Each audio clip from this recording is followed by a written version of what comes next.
Hello guys, आज हम सीखने वाले हैं फर्टिलाइजेशन इन फ्लावरिंग प्लांट्स की प्लांट्स के अंदर जो है फर्टिलाइजेशन कैसे होता है। लास्ट क्लास में हमने सीखा था पॉलिनेशन के बारे में, उससे लास्ट क्लास में हमने फ्लावर के बारे में जाना था। आज हम उसको जो है पॉलिनेशन होने के बाद फर्टिलाइजेशन कैसे होता है उसको जानेंगे। देखिए फर्टिलाइजेशन होता क्या है, उसकी डेफिनेशन क्या होती है। Fusion of male and female gametes is called fertilization. भाई मेल गैमेट्स और फीमेल गैमेट्स को आपस में मिला दो ना, और मिलाने के बाद जो अगर फ्लावर प्रोड्यूस हो जाए तो हम उसको क्या बोलेंगे, फर्टिलाइजेशन बोलते हैं। So simply you can say that कि जब भी कभी मेल गैमेट्स और फीमेल गैमेट्स मिलेंगे तो मिलने के बाद जो है आपका जो है वो नया जो एक जो जाइगोट बनाएगा, जाइगोट से एम्ब्रियो, एम्ब्रियो से जो नया प्लांट बनेगा उसको हम क्या बोलेंगे, फर्टिलाइजेशन बोलेंगे। और पूरे प्रोसेस को बोलते हैं रिप्रोडक्शन, पूरे प्रोसेस को रिप्रोडक्शन बोलेंगे और उसको क्या बोलेंगे, फर्टिलाइजेशन। सो समझिएगा। तो देखो आपसे एग्जाम में डायरेक्ट पूछा जाता है कि fertilization of male and female gametes in plants दिखाओ, या फिर आपका जो ये बोला जाता है germination of pollen tube on stigma, ये ड्रॉ करना होता है। तो एग्जाम में ड्राइंग आता है। आपके एनसीईआरटी में भी डायग्राम है, एनसीईआरटी का डायग्राम मैं दिखा देता हूँ। ये एनसीईआरटी का डायग्राम है। इसके अंदर आप देख रहे हैं क्या हुआ कि भाई सबसे टॉप पे जो है, सबसे टॉप पे पोलन ग्रेन आया। पोलन ग्रेन जैसे ही आया पोलन ट्यूब जर्मिनेट होना शुरू हुआ, और पोलन ट्यूब जो जर्मिनेट होने के बाद ओवरी में जाकर जो है वहां पे रिप्रोडक्शन कर रहा है। सबसे पहले मैं डायग्राम मैं खुद भी ड्रॉ कर देता हूँ ताकि आपको अच्छे समझ में आ पाए। मैं यहाँ पे जो है फीमेल गैमेट्स ड्रॉ कर फीमेल बॉडी पार्ट्स ड्रॉ करने वाला हूँ। फीमेल बॉडी पार्ट्स में बताइए क्या होता था, स्टिग्मा। हमारे पास फीमेल बॉडी पार्ट्स में स्टिग्मा होता था। First of all I will draw the stigma. तो मैं स्टिग्मा ड्रॉ कर लेता हूं, आप साथ के साथ ड्रॉ करते चलिएगा। ये मैंने स्टिग्मा ड्रॉ कर लिया। अब स्टिग्मा क्या, कार्पेलिया मैंने पिस्टिल ड्रॉ कर लिया। अब होता क्या है देखो, इसके अंदर आपका जो इसको तीन पार्ट्स होते हैं, तीन पार्ट्स के नाम क्या क्या होता है। इसको बोला जाता है स्टिग्मा, इसको बोला जाता है स्टिग्मा,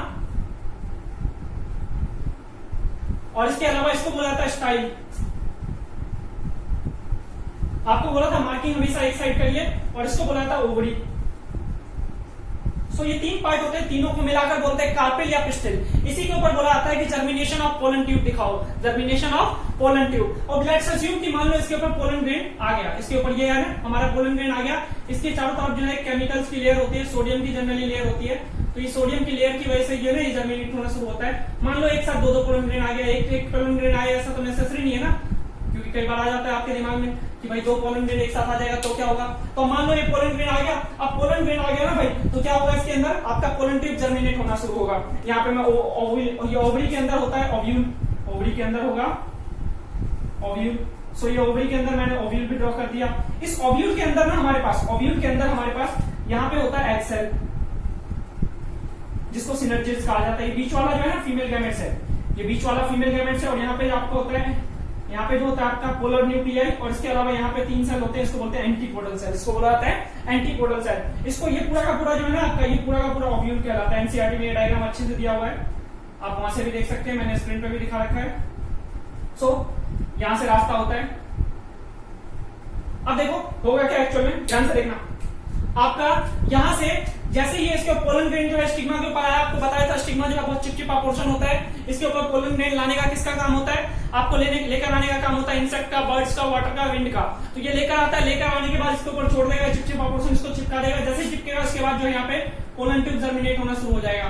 और ये पोलन ट्यूब जर्मिनेट होने के बाद कहां पहुंचेगा, ओवरी के पास। ऐसे इस तरीके से यहां से ओवरी तक रीच करना शुरू कर देगा।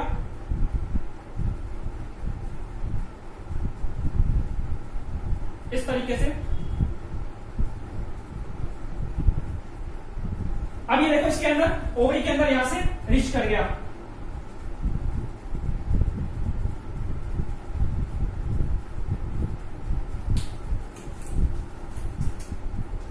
अब देखो इसके अंदर होता क्या है, ये जो पोलन ट्यूब जर्मिनेट हुआ ना, इसके अंदर से मेल गैमेट्स आएगा। मेल गैमेट्स मान लो धीरे धीरे यहां से ये मेल गैमेट्स है ना, जिसको बोला जाता है मेल गैमेट्स बोला जाता है, मेल जर्म सेल भी कहते हैं। ये धीरे धीरे जो नीचे उतरेगा, पहले यहाँ, फिर यहाँ, फिर यहाँ, एक ही आएगा, एक बार में एक ही आएगा, एक ट्यूब से एक ही जर्मिनेट होगा। इस तरीके से आकर जब ये यहाँ पहुंचेगा, तो यहाँ पहुंचने के बाद इसके साथ जो है ना, इसके साथ मिलने के बाद जो है फर्टिलाइजेशन कर जाएगा। इसके साथ मिलने के बाद फर्टिलाइजेशन कर देगा, और फर्टिलाइजेशन के बाद क्या बनाएगा, जाइगोट बनाएगा। जाइगोट से एम्ब्रियो, एम्ब्रियो से फिर फर्दर जो ऑर्गन सिस्टम, और फिर सीड्स में ट्रांसफॉर्म हो जाता है। और डिटेल में समझते हैं। अब देखो मान लो, अब मुद्दा ये है कि आप बोलोगे इसका क्या होगा, ये जो आया, तो भाई देखो ये भी जर्मिनेट करना शुरू करेगा, अपना एफर्ट ये भी लगाएगा। तो एफर्ट तो लगाया लेकिन ये वहां तक नहीं पहुंच पाया, ओवरी तक पहुंच नहीं पाया। जो सबसे पहले ओवरी तक पहुंचेगा वही फर्टिलाइजेशन करेगा। उसके बाद जैसे ही मान लो कि ये वाला है ना, ये वाला पोलन ट्यूब सबसे पहले जर्मिनेट होना शुरू हुआ और ये ओवरी तक पहुंच गया। ओवरी तक पहुंचने के बाद फिर फीमेल गैमेट्स के साथ फर्टिलाइजेशन कर गया और जैसे ही फर्टिलाइजेशन होगा ना, बाकी के सारे पोलन ट्यूब या फिर जो सेपल्स पेटल्स या जो कुछ भी है वो सारा का सारा झट जाएगा। जैसे ही ये वाला एक भी पहुंच गया वहां पे, उसके साथ मिला, फर्टिलाइजेशन हो गया, तो बाकी सारा का सारा जो पोर्शन है ना, ये वाला पोलन ग्रेन या फिर जो आपका ये स्टिग्मा है, स्टाइल है, ओवरी है, ओवरी बस रह जाएगा वो क्योंकि अभी ट्रांसफॉर्म होगा। और इसके अलावा सेपल्स पेटल्स रिसेप्टेकल्स उसका फिर फर्दर कोई काम नहीं रहेगा, वो अपने आप ही झड़ जाएगा। सूखने के बाद आफ्टर ड्राइंग वो रिमूव हो जाएगा। सो इसका नाम ले लो, ये आपका क्या है, पोलर एंटीपोडल सेल।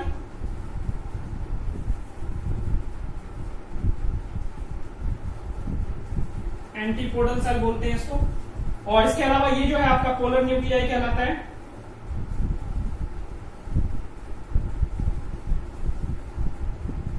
और ये जो है आपका बीच में, इसको बोलते हैं फीमेल गैमेट्स। मार्किंग आपको बार बार कह रहा हूं, एक ही साइड करोगे और डिस्टेंस सेम रखना। मार्किंग करोगे ना, ये डिस्टेंस सेम रखना, अच्छा लगता है थोड़ा सा। इसको बोलते हैं फीमेल गैमेट्स या एग सेल।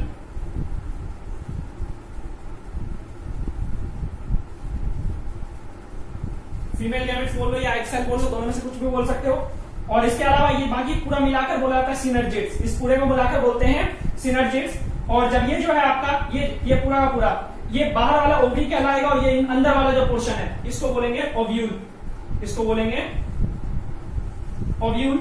और इसके अंदर एक और लेयर होती है फर्दर, जिसको बोला था ओव्यूल सैक। ये जो है ना, इसको बोला जाएगा ओव्यूल सैक।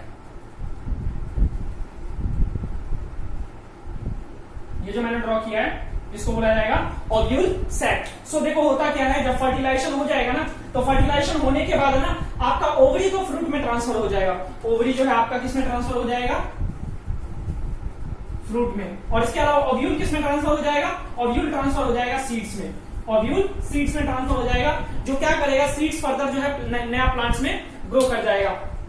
सो ये पूरा का पूरा फर्टिलाइजेशन का प्रोसेस होता है। एक बार फिर से समझना, आपका सबसे पहले पोलन ग्रेन जो स्टिग्मा के ऊपर आया, स्टिग्मा के ऊपर आने के बाद पोलन ट्यूब जर्मिनेट करना शुरू करेगा। पोलन ट्यूब जर्मिनेट होने के बाद उस रास्ते से ये मेल गैमेट्स आएगा, ऐसे आएगा मेल गैमेट्स, और यहाँ से एंटर कर जाएगा किसके अंदर, ओव्यूल के अंदर। ओव्यूल के अंदर एंटर करने के बाद वहां पे फीमेल गैमेट्स के साथ, इस एग के साथ फ्यूज हो जाएगा। फ्यूज होने के प्रोसेस को बोलते हैं फर्टिलाइजेशन, इसी को बोलते हैं फर्टिलाइजेशन।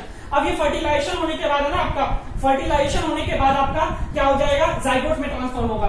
तो देखो आपको इसमें डायग्राम से समझाऊं मैं आपको। ये मान लो आपका मेल गैमेट्स था, मेल गैमेट्स जिसको बोलते हैं पोलन ग्रेन, मेल गैमेट्स, और इसके अलावा फीमेल गैमेट्स। सो मेल गैमेट्स में आपका क्या था, पोलन ग्रेन था। पोलन ग्रेन के अंदर फीमेल गैमेट्स में एग बोलते हैं। सो ये दोनों के दोनों फ्यूज करेंगे। फ्यूज करने के बाद क्या बनाएगा, जाइगोट। इस प्रोसेस को बोलते हैं आफ्टर फर्टिलाइजेशन, इसको बोलते हैं फर्टिलाइजेशन। फर्टिलाइजेशन के बाद जाइगोट बनाएगा। जाइगोट में फर्दर सेल डिवीजन होगा, माइटोसिस, मियोसिस, और उसके बाद क्या बना लेगा, एम्ब्रियो। तो एम्ब्रियो में आपका सीड्स प्रोड्यूस होगा। एम्ब्रियो के बाद जो है नया सीड्स प्रोड्यूस हो जाएगा, और सीड्स में जर्मिनेशन होगा। इसके बाद प्रोड्यूस होगा सीड्स, सीड्स में जर्मिनेशन होगा।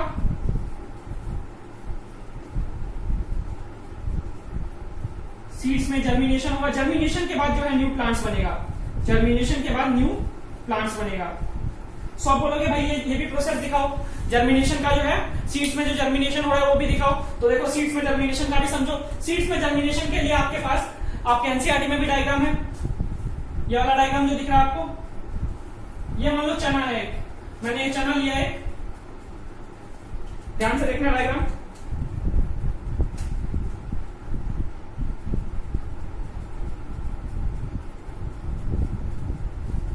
ये मैंने एक चना का पीस ले रखा है।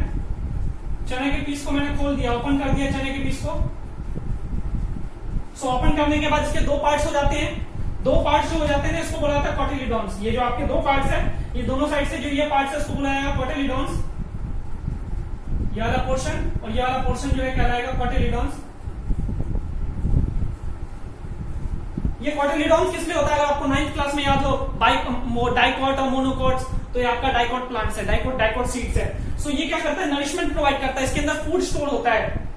ये सीड्स को जब हम प्लांट्स उसके सॉइल में डालते हैं ना, सॉइल में डालने के बाद कुछ टाइम तक जो है न्यूट्रिशन जो चाहिए उसको प्लांट्स को जर्मिनेट होने के लिए, सीड्स को जर्मिनेट होने के लिए, तो ये कोटिलेडॉन्स ही देता है। इसके अंदर स्टोर्ड फूड होता है जो हम भी खाते हैं। और इसके अलावा आपका ये जो है आपका प्लूम्यूल कहलाता है और ये रेडिकल कहलाता है, प्लूम्यूल और रेडिकल। सो इसको बोलोगे प्लूम्यूल, उधर जगह नहीं है, मैं इधर लिख रहा हूं।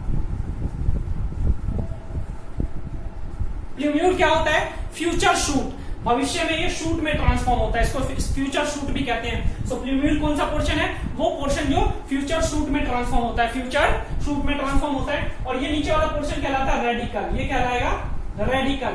रेडिकल क्या होता है? फ्यूचर रूट, ये रूट में ट्रांसफॉर्म होगा। सो उससे जो है जब जर्मिनेशन के बाद रेडिकल रूट में ट्रांसफॉर्म हो जाएगा और जो आपका प्लूम्यूल है वो शूट में ट्रांसफॉर्म हो जाएगा। और आफ्टर सम टाइम जब जर्मिनेट हो जाएगा, प्लांट प्रोड्यूस हो जाएगा, तो इस कोटिलेडॉन्स की कोई जरूरत नहीं होगी, ये कोटिलेडॉन्स अपने आप ही रिमूव हो जाएगा। रिमूव होने के बाद जो है प्लांट्स हमारा ग्रो करना शुरू कर देगा। उसी पूरे प्रोसेस को बोला जाता है रिप्रोडक्शन। अब देखो मुद्दा ये है कि भाई एग्जाम में अगर हमसे पूछा जाए तो हम कौन सा डायग्राम बनाएं, हमें अगर कंफ्यूजन हो जाए तो हम क्या करेंगे, तो उसका भी सॉल्यूशन है। उसका सॉल्यूशन क्या है? आप क्या करना, आपको जो मैंने पिछले लेक्चर में जो डायग्राम बनवाया था, फ्लावर का जो डायग्राम बनवाया था, पहले इसका एक स्क्रीनशॉट ले ले, फिर बताता हूँ इसे। स्क्रीनशॉट ले ले, हाँ स्क्रीनशॉट ले लिया। अब देखो इसके अंदर है ना, आपको क्या करना है, एक ही फ्लावर के अंदर ना दोनों चीज दिखा देना। जिसको कंफ्यूजन है उसके लिए, जिसको कंफ्यूजन नहीं है वो बेशक से यहीं पे ड्रॉप कर दे।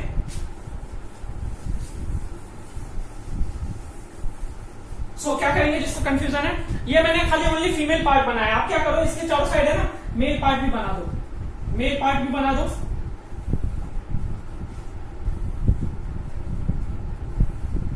ये हमारा स्टेमन और वो हो गया, और इसको भी मार्किंग कर दो। और नीचे जो है हमारा वही सेपल्स पैटर्न जो बनाते थे पहले, अपने हिसाब से इसको ड्रॉ कर देना। तो ये हमारे सेपल्स पैटर्न ड्रॉ कर दिया, पैटर्न्स यहां ड्रॉ कर देना, पैटर्न्स यहां ड्रॉ कर देना।